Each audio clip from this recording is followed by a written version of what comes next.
Hello and welcome to another excellent edition of News and Views. Starting the show in the city of Ramsey this month, we are joined by City Council member Mark Kuzma. Mark is here to talk about some upcoming events, as well as Grant Reimer from the Public Works Department. Grant is here to talk about some spring projects such as water main flushing and street sweeping. Next, we head to Champlin, where City Council member Bruce Miller joins us to express his love for Champlin and why he thinks it's a great community to live in. Also from Champlin, we are joined by Code Enforcement Officer Diana Jones. Diana stopped by to give our residents some tips for the spring and summer months, as well as a few things to be aware of. From Anoka, Bart Ward joins us to talk about some exciting news relating to stamps and the city of Anoka. Also from Anoka, we are joined by Jess Girard. Jess is here to talk about the upcoming Walk a Mile in Her Shoes event. Closing out the show, we head to Andover, where City Council member Mike Knight joins us to talk about open spaces. Also from Andover, we are joined by Brett Angell from the Planning Department. Brett gives us the lowdown on some issues regarding code enforcement to the city of Andover. All that and much more coming right up on News and Views.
Welcome to News and Views in Ramsey. I'm Catherine Lenneberg and pleased to have as my guest City Council member Mark Kuzma. Thank you, Mark, for being here today. Welcome. Yeah, it's finally spring. Are you having a good spring so far? You know, it's a lot of fun seeing the sun come out again. Isn't it? And the grass getting green, and Yeah. you hear the birds in the morning. It is. It's great. I love the four seasons. Yeah. Well, one thing nice about living in Ramsey is you're kind of in the country feel to it. So, you know, I think I can enjoy that a little bit even more. Exactly.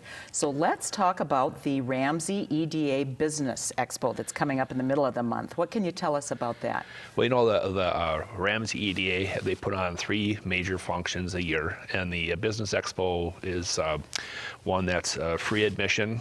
Would love everybody to come out. You get a tote bag with some goodies in it, and it showcases a lot of the businesses in our community. And I think that's coming up, April 16th, April I believe. 16th, Yep, right? Saturday, starting at 10 o'clock at the fountains. Yeah. Yeah. And that's a lot of fun. And I'm going to be there. Okay. I'm also part of the Ramsey Foundation, that when we put on the concerts in the city, so we'll have a booth there, and we'll have our sheet that's got the full lineup of this year's concerts. So we're excited about what's coming on. We'll get some good things happening there. It looks like a really nice lineup this year, and I like when, after a certain point in the summer, you combine it with the farmers market, which is really nice too. Yeah, absolutely. You know, and it keeps growing. So. Yeah, it does keep growing. That's fantastic. Very good. Well, we plan to do at least one of the concerts this year, so we will be there, and we'll also be at the Business Expo to cover that as well. Good. Now let's switch gears a little bit and talk about the Andre Street reconstruction project. What can you tell me about that? Well, that's been pretty close to me. I live in Norfolk, and so one of the things that when I first got on council is, you know, well, I should say not just myself, but the whole council have been working on putting together a plan for all of our streets, and getting the funding in place was the first step. And so we went through several different options, and finally we bonded for our street. But Andre was a street that was one of the worst streets in our city and needed to be repaired and rebuilt. And so we engaged with the citizens and the residents, and had a number of, when we came up with a plan and we talked to the community, they didn't really like the first one. We went back and forth a number of times, and we finally came up with a plan that I think everybody is able to work with. And we're now going to have basically a 32-foot road, and we'll have a no parking lane on one side, and then it's going to kind of be a little safer for people to be able to walk, bike, that type of stuff. So. When will that start? When will... we should. I think we're going out for bids. Okay. And then I think construction hopefully will start sometime later this summer. Okay, and it'll be done when do you think? Probably by the time this fall. Year? This fall, okay. yeah. We should be done, hopefully in the one season. And it's about a mile and a half. Yep. Road, so there's going to be quite a bit of work there. Very good. That's fantastic. That's great. Also, how about a little development update? I know Lennar Homes is doing something, and I think that is they call it Woodland near Central Park? Yep, they're starting their second phase. Okay. And they've got 15 lots, single-family homes that they're going to be working on. Also, we've got D.R. Horton's got an application in, and they're doing their third phase development for some townhomes. And I think that's like 77 townhomes that they want to put up. So we got a lot of good things happening in Ramsey. Yeah, when you drive through Ramsey, you can see all the good things that are happening. And I just had lunch at the Lunchbox, which is fantastic. It was delicious. I really enjoyed it. It's a lot of people from City Hall go there, I think, too. Okay, all right. I work in downtown Minneapolis, so I haven't been able to do lunch there yet. Okay, but it's on your agenda. It is. Yeah. Also, quickly, how about the Ramsey Charter Commission vacancy? Tell us what that is. Well, the Charter Commission is appointed by a judge, and the Charter Commission, we are a charter city. Okay. All right. So, and that basically. Their charge is to basically set the rules of how we govern our city. And so there is an opening on that, and I encourage people to come out and apply for that. Okay, and who would be a good candidate for that? Somebody just interested in the city of Ramsey? Yeah, I think a concerned citizen someone that's fair-minded and can take a look at the issues and come up with a positive decision for the city. Very good. Yeah, Ramsey's looking good. Well, thank you so much, Mark, for being here today. We really appreciate it. Thanks for having us. Yes, you bet. And Ramsey has a new beautiful fire station too, and recently we went out there and we're going to show you a little clip of that right now.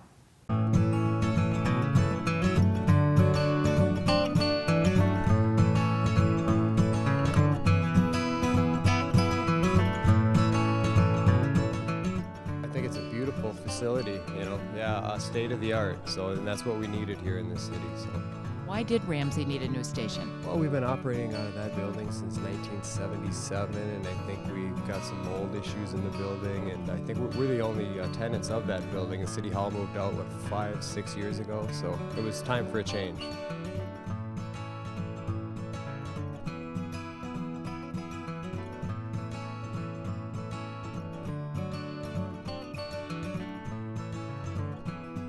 My first impression was, wow, it's first time I've been in here.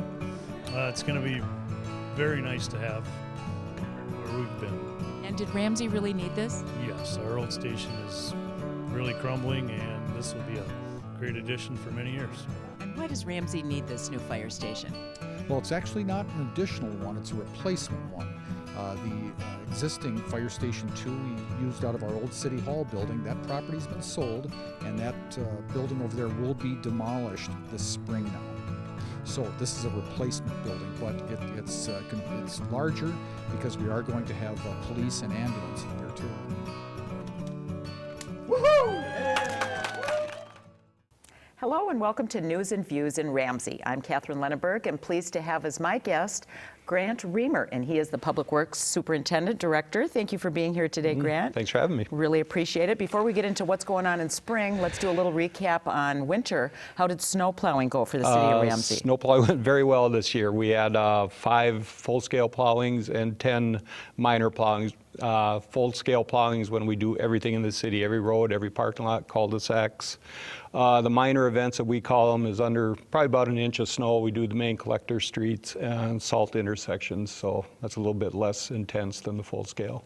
So how did this past winter compare with winters past? This is much lighter, I would guess. Yeah, last year was pretty light. The year before was terrible. I think we had 16 plowing events then and 30 or 40 minor ones. It was bad. This year we used 400 tons of salt. Normally we use anywhere from 800 to 1,000 tons. So really saved a lot of money this year on salt. At $74 a ton, that's anywhere from $30,000 to $45,000 that we saved on our salt budget. So that is the good news. Yes. So then in April, I know you flushed the water mains. What does that mean? And can you tell us a little bit about that? Flushing water mains this year starts on April 4th. Water, if you can imagine, we have large pipes, probably 18 inches. The water is moving very slowly through that. So we pump out of the ground. That gives, it's moving so slowly that the iron and manganese drop out of it and settle on the bottom of the pipe. Now we don't have a filtration system at this time, so that's how we get that out of there. If you're going by when we're flushing, they open up the hydrant, that speeds up the water, that stirs up that sediment that's on the bottom of the pipe, and then it flushes it out in the street so it doesn't end up in your house. The winter flushing, actually we flush in October as well. But in the winter, we don't have as much water use. Nobody's irrigating, you're not washing your cars, stuff like that. So a lot of the iron settles out. When we do it again in this fall, it's not quite as dramatic as far as the rusty water coming out. But that's how we get it out of the pipe so it doesn't settle into people's houses. A lot of times you'll get clothes will start getting stained. You'll see houses that have the red on the sidewalks and stuff. That's iron. It's safe to drink and everything. It's just a natural occurring. And how long does that whole process take for you to do the city? It takes about 3 weeks with 4 to 5 people doing it, so it's a big process. That is a big process, twice a year. Yep. Very good. And another thing you do is sweep the streets coming up. Yes, we're in the middle of that now. Actually, this spring has given us a head start on it. We're 2 to 3 weeks ahead of schedule, actually. We do that. It's actually a stormwater function. We're trying to get the dirt before it gets down into our stormwater system. If it gets underground, it takes, it's probably maybe 4 times more expensive to get it out of there. We have to go in there and flush it out and then vacuum it out with trucks and stuff. So if we can get it while it's still laying on the street, that's a plus for us.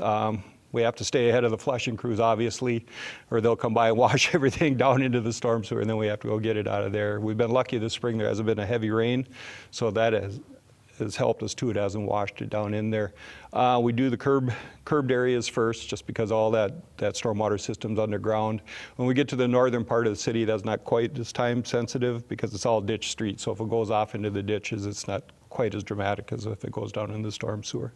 Very good. Now, I also read that you're going to have a rain barrel and a compost bin sale. Can you tell us about those? Yes, that's put on. Now I have to check my notes. That is put on by Recycling Association of Minnesota. That is on May 20th. It's a pre-order program.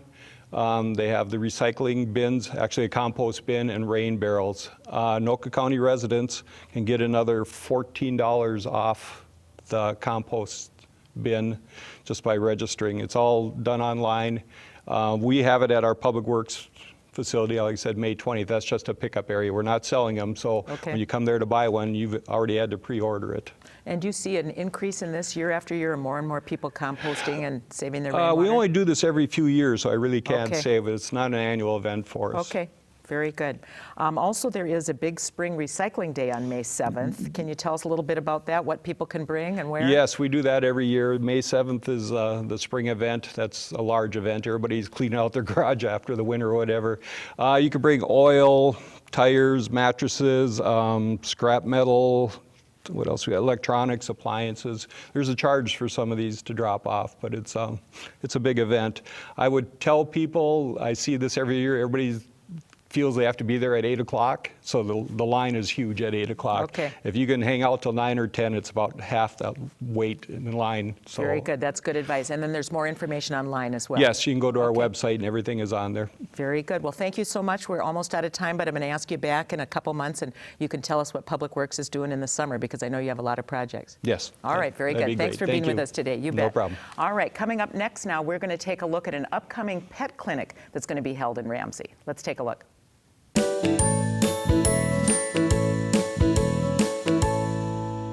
The upcoming pet clinics in Ramsey, one is on Sunday, April 24th. The other one is on Sunday, May 22nd.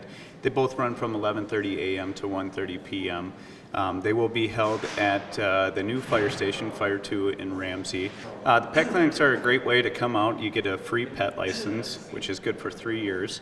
Those are normally valued at $20 a piece, but we're offering them for free there. And you don't even have to bring your pet to get a free pet license. But if you do bring your pet, there's discounted vaccinations, free examinations from licensed veterinarians.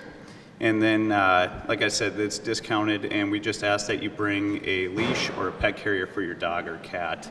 And it's a great way for citizens of Ramsey to come out and get discounted vaccinations, meet other people, and get a free city license. And when you get a free license, you'll have number ID on that license, and then that way, if we get a loose dog, we can look up that number ID and bring the dog right back to its owner. Doing that will cost or save you over $100 worth of cost if we have to impound the dog.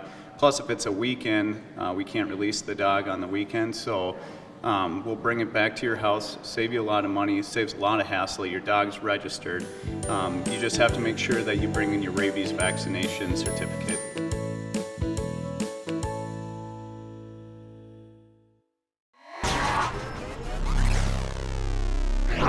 Hi, I'm Matt Overstreet from QCTV, or Quad Cities Community Television, and we provide government programming for Andover, Anoka, Champlin, and Ramsey, our 4-member cities. But did you know that we also provide entertaining community shows as well? Shows such as News and Views, your one-stop shop for everything that's happening in local government. It's Your History, a show all about the people, places, and events that make up our local history. And finally, The Chamber Report, which is a program where we check in with the Anoka Area Chamber of Commerce and gain some insight into the business world in the Anoka area. These award-winning shows are... Hey Matt, don't forget about QCRX, the Live and Local series, and the League of Women Voters features. Yeah, well, of course I have to mention QCRX, a show where we get to hear from some people in medical professions talk about topics that affect our day-to-day lives. Our Live and Local series, where we take our mobile production van out into the community and go live from various locations like the Farmers Market and the Wargo Nature Center, community storytelling at its best. And our League of Women Voters features, programs that educate citizens on elections, candidates, and public policy issues. These award-winning shows are... Hey Matt, don't forget about the District Court Show, the Anoka County Sheriff's Show, and the Public Safety Talk. Well, I suppose I have to let you know about the District Court Show, a show where we hear from people in law enforcement speak about trends and legal topics that affect all of us. The Anoka County Sheriff Show, hosted by Anoka County Sheriff James Stewart, where we learn about what is happening in law enforcement in the Anoka County. And the Public Safety Talk, where local fire and police chiefs let us know what we need to know to stay safe in our community. These award-winning shows are... Hey Matt, don't forget to tell them about The Grid. Well, I guess that's right. The Grid is a fun, informative show that covers all forms of local entertainment and tells you everything you need to know to keep you on the grid.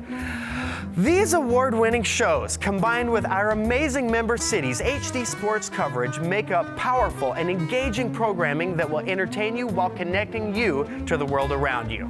So watch QCTV, winner of the Hometown Media Overall Excellence Award, on your TV and on the web at qctv.org.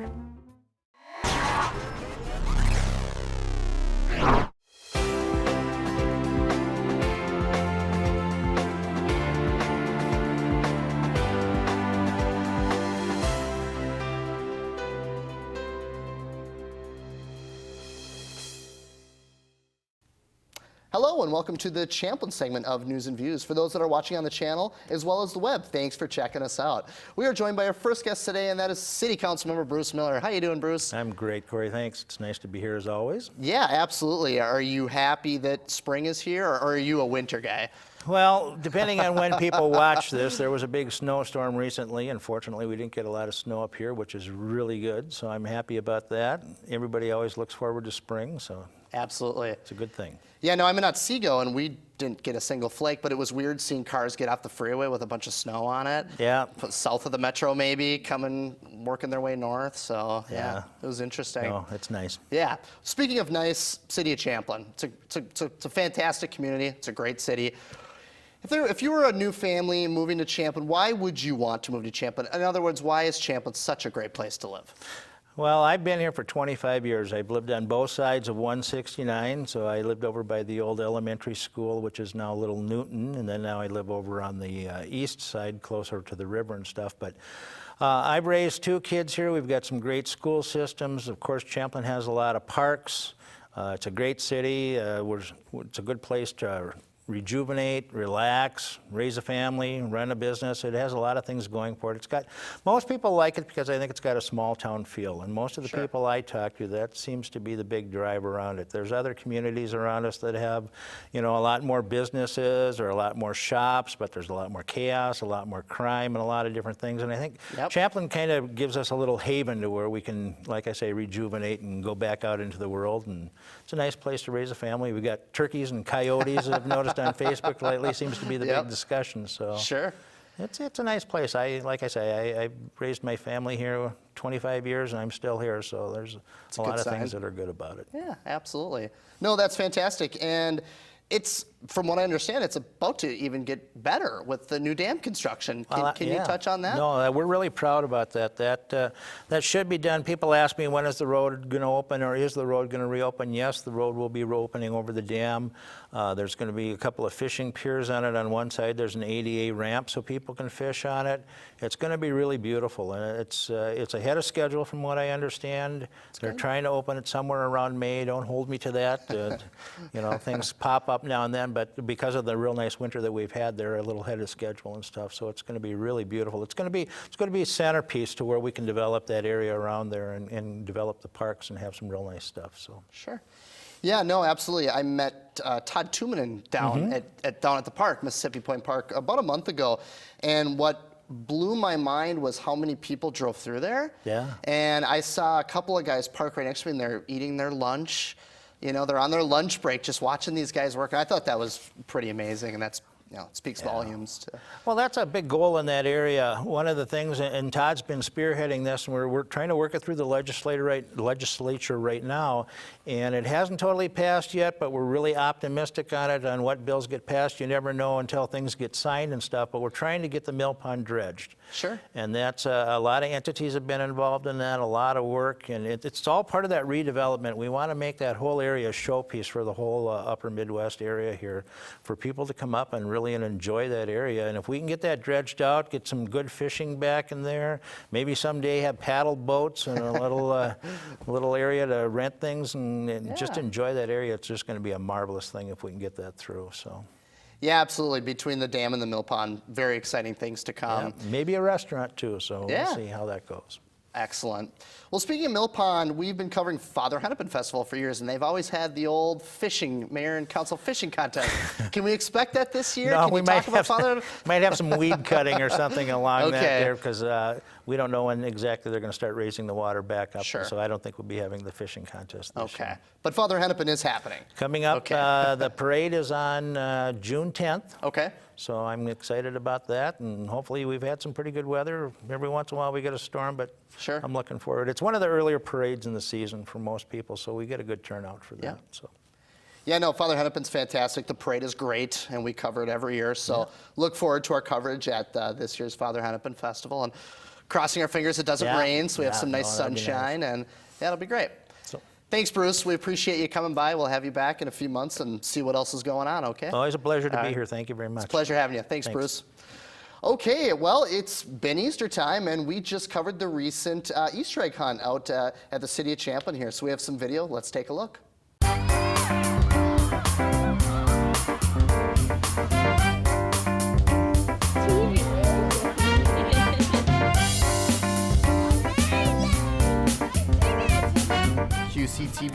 recently had an opportunity to check out Champlin's annual Easter egg hunt. The event was held at Andrews Park and once again was a massive success. Easter Bunny.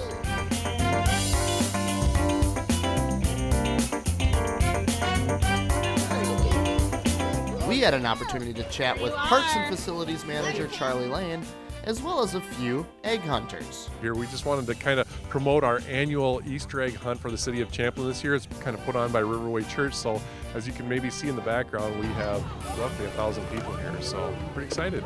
It's a very good day. We're glad that there's not 6 inches of snow out here, and we've got good weather for it. Tell me about the Easter egg hunt. It's very good, and I like it. It's very good, and I like it. And tell me what you guys like to play when you play.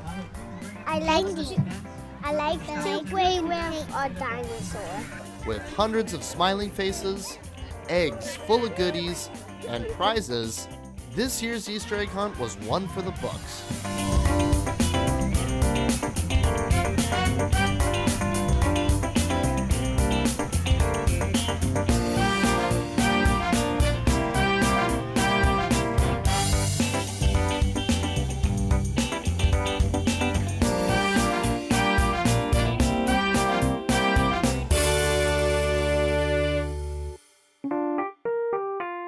Hi, and welcome back to the second portion of the Champlin segment of News and Views this month.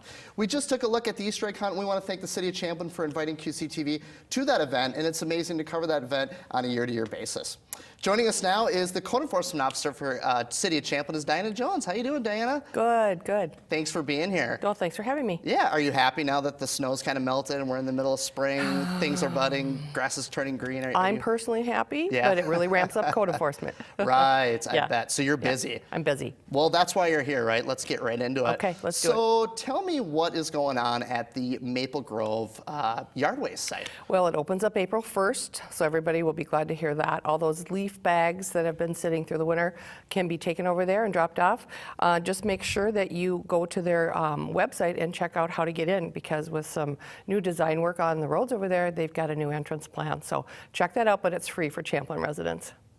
Beautiful. Yeah, we went over there a couple months ago, and actually I think it was a little more recent than that, but it's really cool. They kind of built a new little shed towards the entrance now, so it looks fancy, it looks nice, it looks clean and new, so Great. Change is good, right? Great, change is good. So are they still accepting the same materials? None of that's changing, right? None of that's regarding changing. the stuff you can drop off, that's still the same? Exactly, exactly. Yeah, their website is really great for good information. Okay. But we do have a little extra bonus this year for Champlin residents. If you want to pay a small fee to your hauler directly, you can have yard waste collection curbside, and they will provide you a container. So go to the City of Champlin website, get information to contact utility billing to see if you don't know who your hauler is, they'll help you out with that. And then you contact them and pay that directly to the hauler, and then you have curbside. So Cool. so if you don't have a way to haul it over there, you've got a way to get rid of it. That's a nifty, convenient It's a little great feature idea. there. Yep. Awesome. We'll put a web address on screen so folks can go check out that Perfect. information.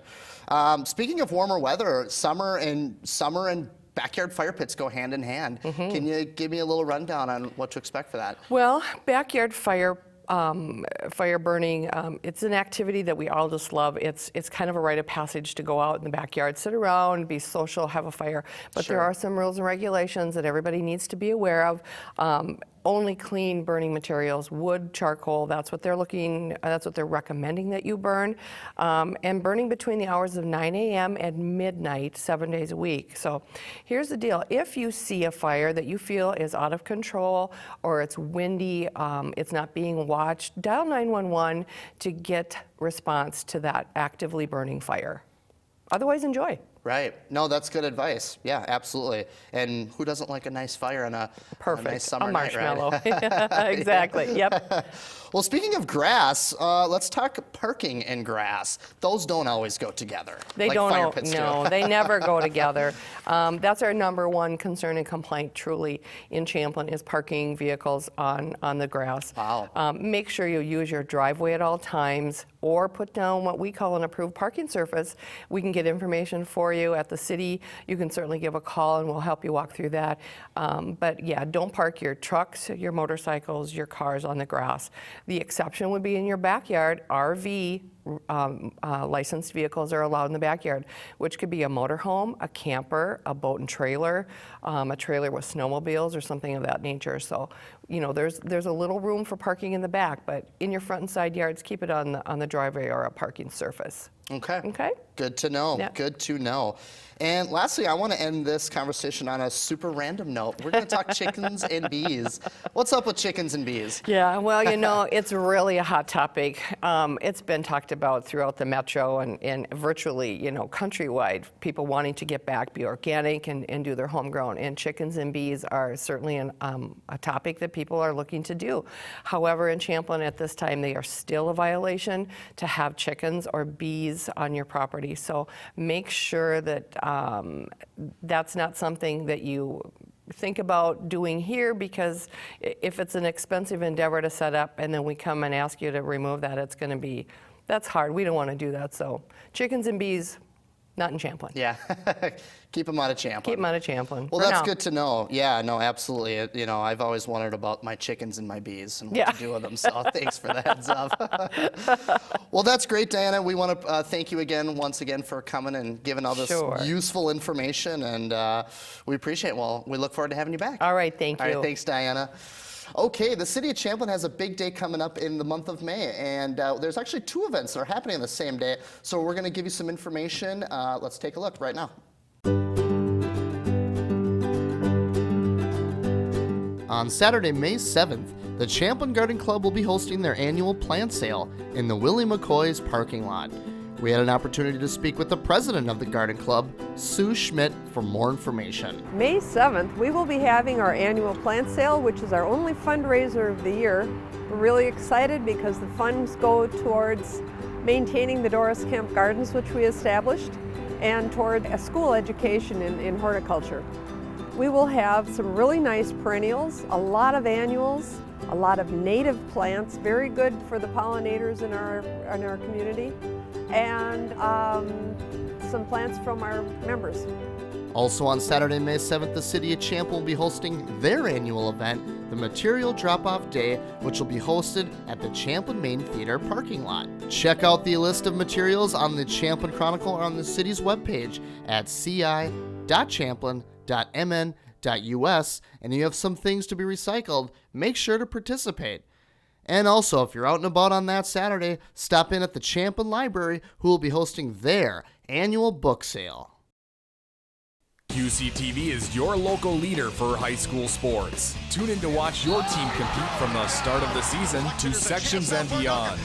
Watch us live on Channel 15 and on the web at QCTV.org. You can also follow us on Facebook and Twitter to keep up to date with all of the teams in the North Metro area. See it all here on QCTV. Cedarburg puts it with the peanut butter in the top shelf.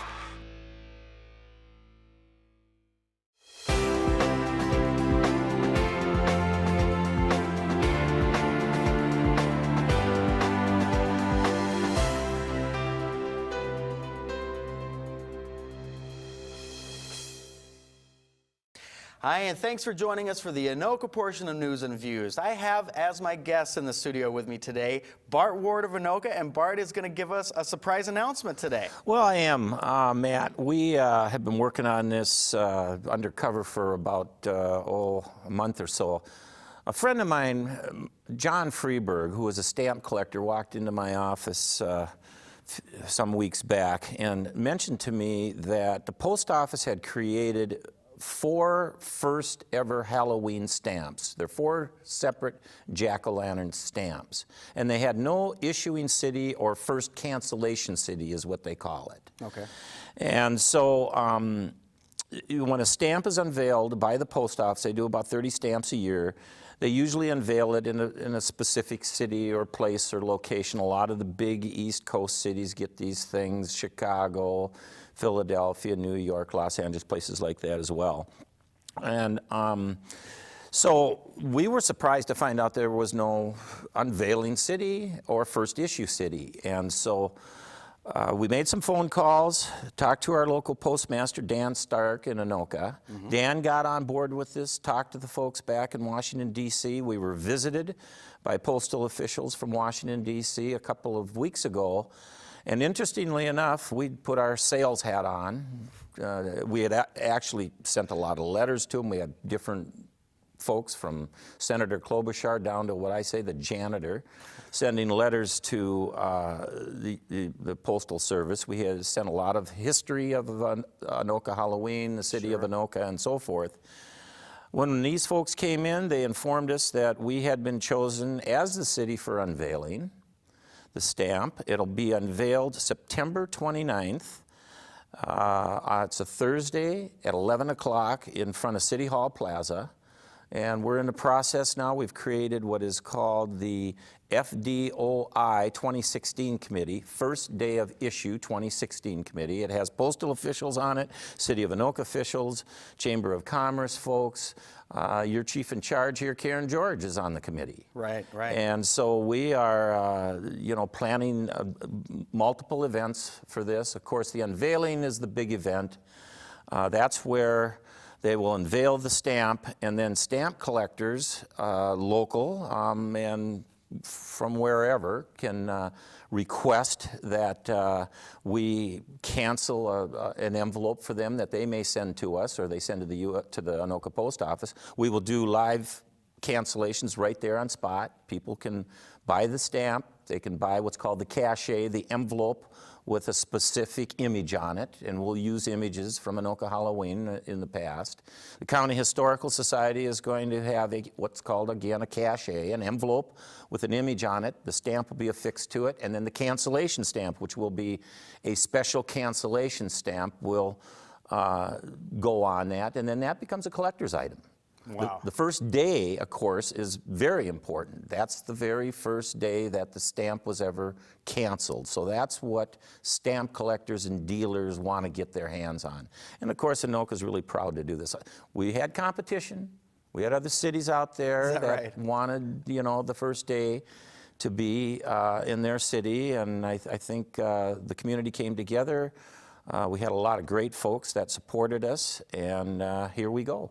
That is an awesome story. That's a huge get for Anoka, and I couldn't be happier for both the city and for us, that we have something that's in our theme. We're the Halloween capital of the world, and here you go. We get the unveiling of the Halloween jack-o'-lantern stamp. There you go.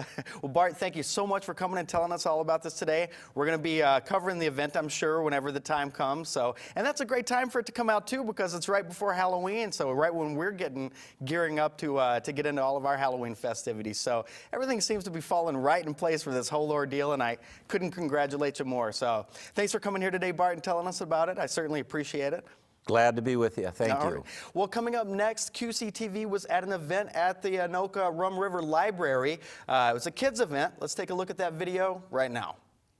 The snow is all melted and the days are getting warmer. And if you're getting antsy to go out to the golf course, then the Friends of the Anoka County Library would like you to know that the golf season begins with Mini Putt.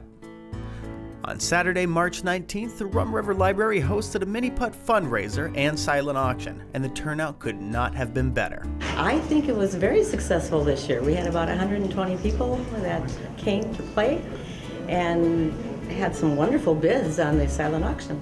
Funds raised benefited the work of the Friends of the Anoka County Library, and the kids who attended had a blast. Well, you never know what might show up at the library, The Friends of the Anoka County Library do good work. And in case you missed the Mini Putt event, they want you to know that that's not the only way to help. If anybody would like to donate to the libraries, we would love to have them contact the Friends. You can find us on the library website. The library is a wonderful resource for all of us in the county. Remember to support it today.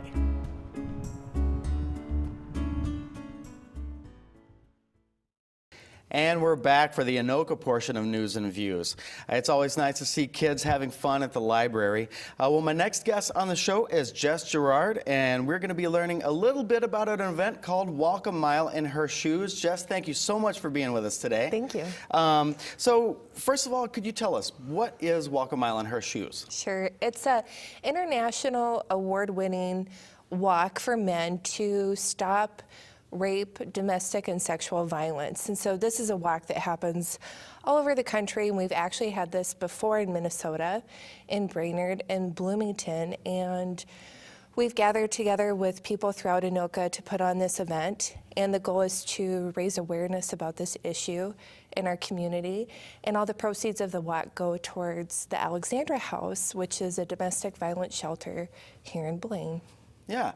So now you mentioned it's a men's event. Do only men participate in the event? No, and actually what it is too, the goal is to have men actually walk in high heel shoes. Okay. And just to be more of an eye-catching, unique way to catch people's attention. And it's not only men that we're asking to participate. We would love to have women and children and adolescents, all ages, come out and participate and be a part of the event.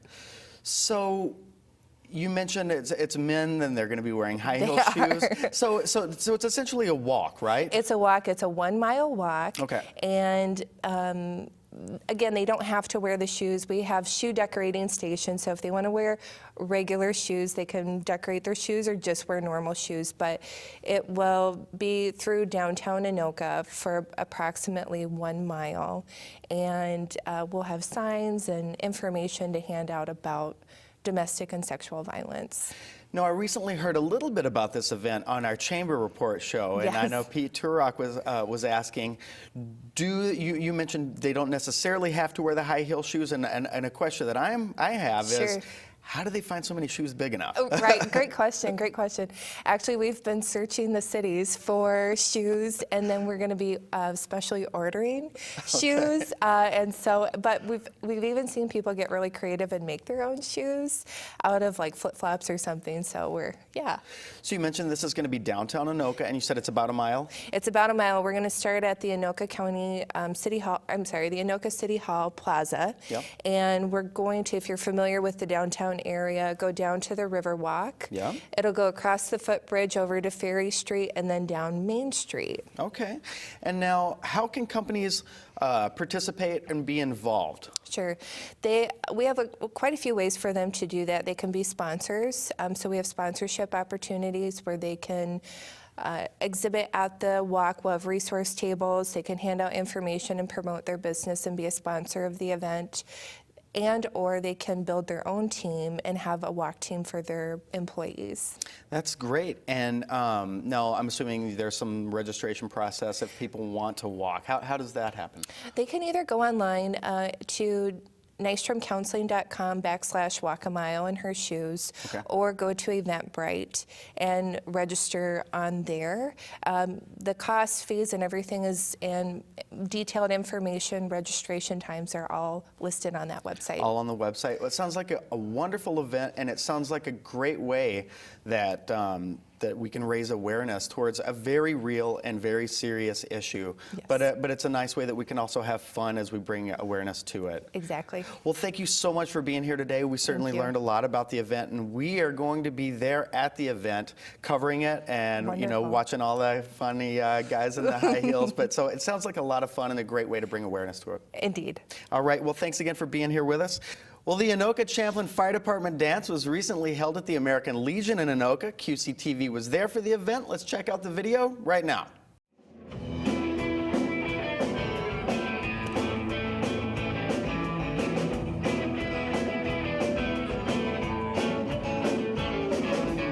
This is an event that we hold every year for our scholarship fund. So we put this dance together and we send letters out to businesses, local businesses, and they donate stuff very generously.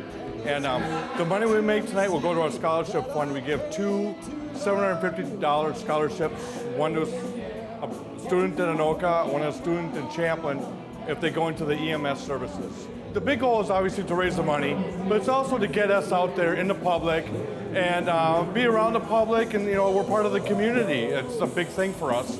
I mean, Anoka is a very traditional town, and it's a very traditional fire department, and we're very connected with our community. So we like to do things.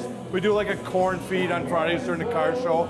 We do this event just to try to get out with the public and have them see us, and that we're, just to come out and enjoy and have a good time.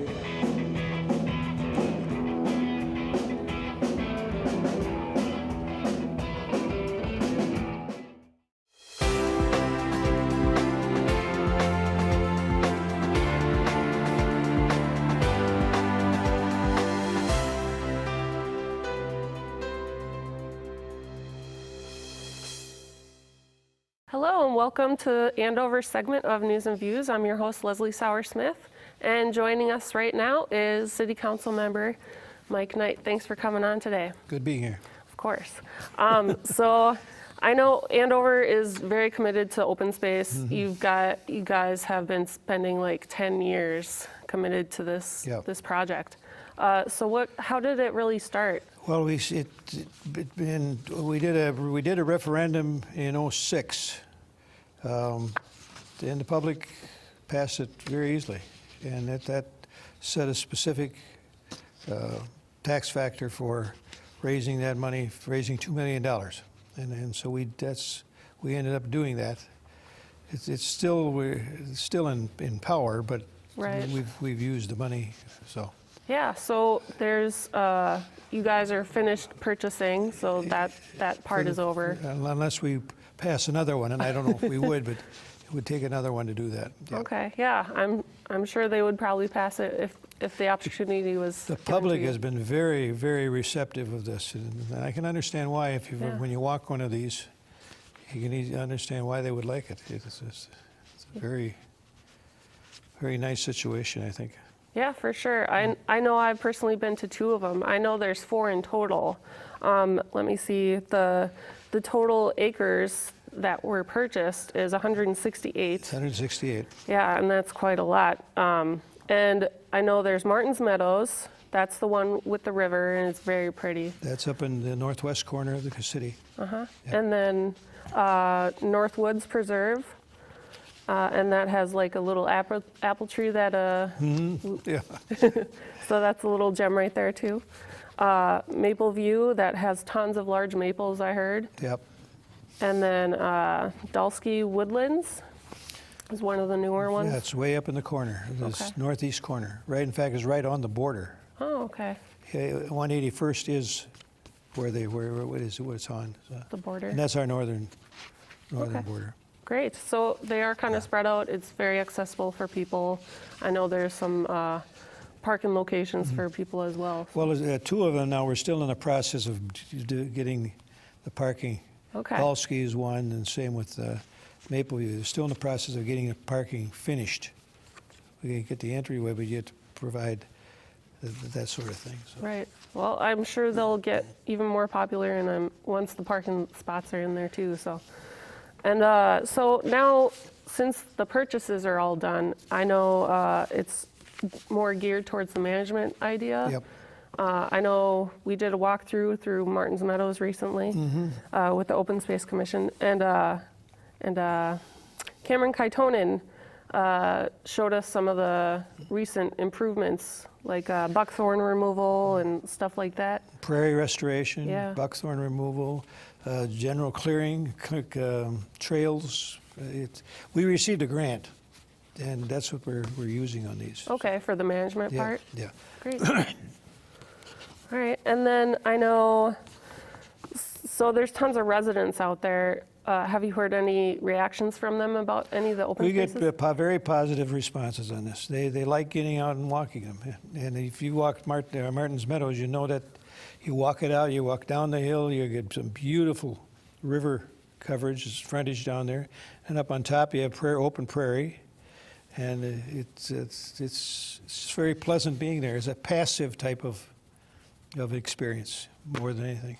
For sure, yeah. I mean, when I went there by myself, even before any of these interviews and stuff, I sat by the river. There's a bench there and everything, and I just sat there for like half an hour. I was just listening to the river, and it was really relaxing, and I loved it. And it's meant to be, open space is meant to be kind of an enjoyment of nature thing. There's no hunting allowed. There's no motor vehicles allowed. There's no. This is you walk in and enjoy it. That's what it amounts to. Yeah. Yeah.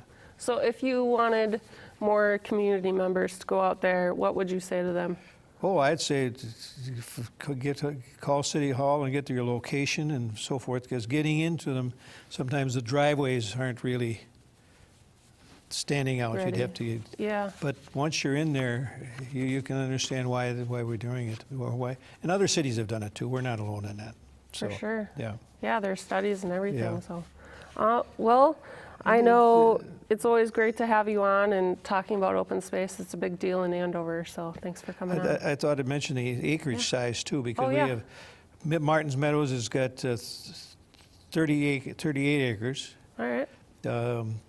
Northwoods Preserve's got 46, Mapleview 44, and Dalsky 40. So these are large enough areas that you can get out and get away from other people if you want to. For sure. So that's what's nice. Yeah, great. Well, I'm sure we'll hear more about open space in the upcoming months or years even, I'm sure. Yeah, I'm sure. All right, well, thanks for coming on, Mike. Yeah, it's good being here. Of course. And now, right now, we'll check out the Martins Meadows open space walkthrough that we went on. Well, we're just taking our spring tour. We like to keep abreast of what's going on. We've got a management plan that we're finalizing as to how to manage the open space. We've got a company that's putting together a management plan, and we'll kind of walk around here and get familiar, and then we'll go over the plan, which is quite extensive, at our meeting tonight after we're done with the tour. This is my first outing. How is it so far? It's great. I'm excited to see the best property. So it goes all the way to the river. There's a lot of diversity here. So I'm excited to take a look at it. I'll tell you what's not to like. It's just beautiful. You've got the Rum River, you've got forest, you've got prairie. It's just a marvelous piece of land that there just isn't that much left in Andover. And it's a great tribute to the Ludkeys that they worked out a deal so that we could preserve it forever. This property just looks like a gem, and I think that touring open spaces, taking walks, the solitude, the nature, it's important to keep that, and it's important to make it available to other people for the same reasons, just to enjoy it.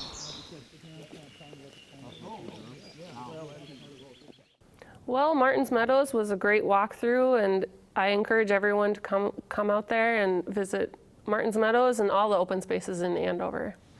So joining us now is Brett Angell, the Associate Planner of City of Andover. Thanks for coming on. Thank you for having me. Of course.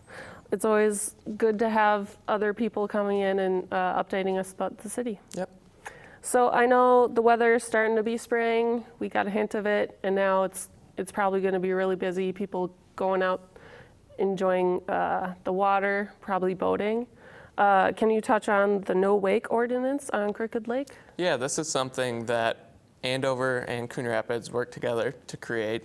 It is no wake regulations that go into effect when the lake levels reach 861.6 feet above sea level. Okay. And with that, there will be notices that will be posted on the access points, public access points, in both city halls, on both websites. So we'll make sure that the public is notified of when this happens. And it really is, it's a very uncommon occurrence when it does hit that level. And what it does is it protects the shoreline for any time that the lake levels do get that high. It can erode the shoreline, and we want to make sure that that doesn't happen because that has a negative effect on the lake. So 2 years ago is when it really started. Okay. That's when we had a big winter, and then the city had to do an emergency no wake regulation. And this is something that we can put in place so we don't have to go through the emergency procedures. So in the end, it will restrict boats to being no more than 5 miles per hour. And As soon as the lake levels go back under 861.6, then the regulations will be removed. Okay. So, and if people can't remember that, they can always check the website. They'll be posting so they remember. Yep, that's correct. Okay. And the city has a Facebook page, and if you like that Facebook page, it'll be posted on the Facebook page as well. Okay, that's good. Always good to know yes. before you go out. Yes, definitely. And that's saving, since it's on the river, and we want to preserve that. Yes, correct. Right, all right. And now I know most of your job deals with code enforcement. What kind of issues do you see regularly? Yeah, so summer is obviously the busy months when it comes to code enforcement, and Andover has a reactive code enforcement, which means when we receive a call from a resident, then we go out and look at the property and make sure if there is a violation that we get it corrected. So we don't go out actively and search for code violations. So if there is a neighbor that has a code violation, we would encourage them to call the city and we can address it. So obviously summer, the main one is grass. And for properties that are under 1 acre, they are not allowed to have more than 8 inches of grass height. Properties over 1 acre, 12 inches. And it's something that you see this sometimes with vacant homes, that no one's mowing the property. So the city does have a service where if it's not done at a certain point after the notification, the city will come in and mow it for them. Another code violation would be parking.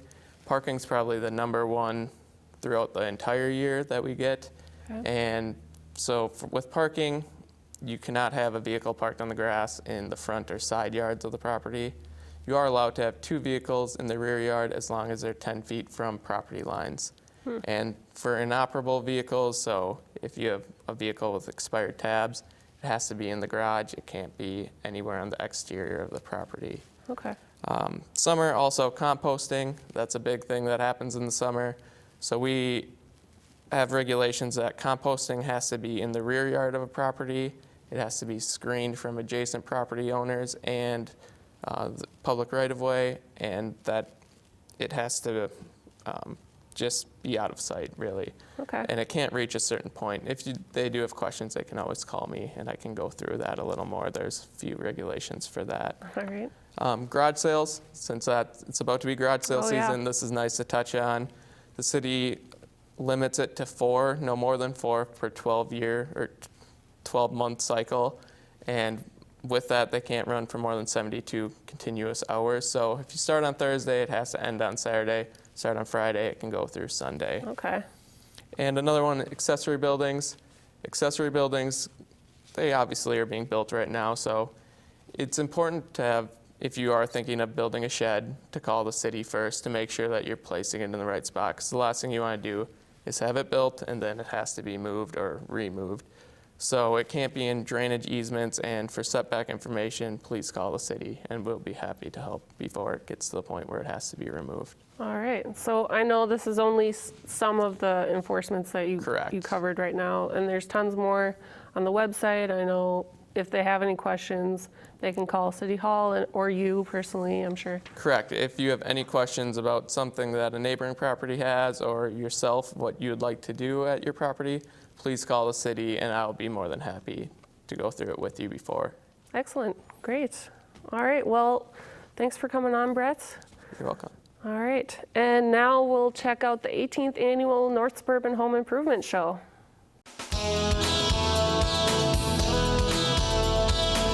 Well, today we are hosting the 18th Annual North Suburban Home Improvement Show. Turnout is great. We're at about 800 people at this point, and we've been having some great feedback on the participants leaving the show. I think because it's spring's right around the corner, the landscaping areas are always very positive. We also have Resource Row. A couple times I've went down there, very busy. Resource Row has the Sheriff's Department and also the city departments. And people there just asking questions, mostly again about building, because spring's right around the corner.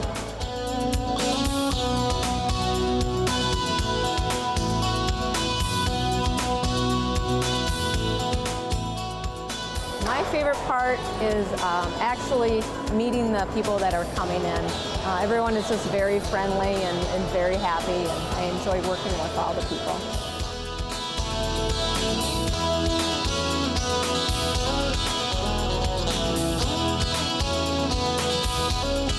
Yeah, stay tuned for next year. Next year's show is already scheduled for Saturday, March 11th, 2017.